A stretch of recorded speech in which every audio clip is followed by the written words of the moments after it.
เราจะมาลองเพาะเลี้ยงอึ่งดูอึ่งธรรมชาติว่าชีพดีบ่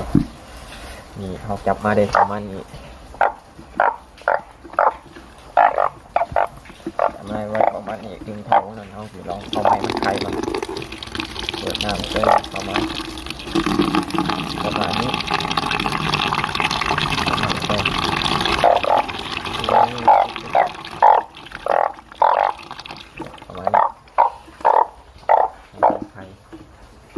พอไข่ปุ๊บห้องไข่เอาไข่ไปเพาะเทียหนึ่งมึงว่าผลงานจะเป็นไงเบิ้งมืออื่นเสา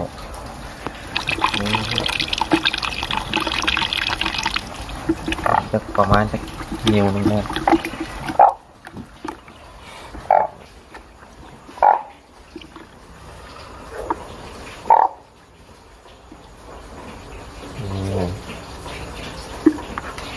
อีกสักหน่อยนะอีกสักหน่อย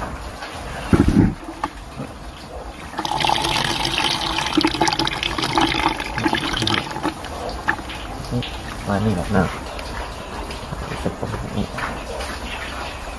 มันได้โค้งกัน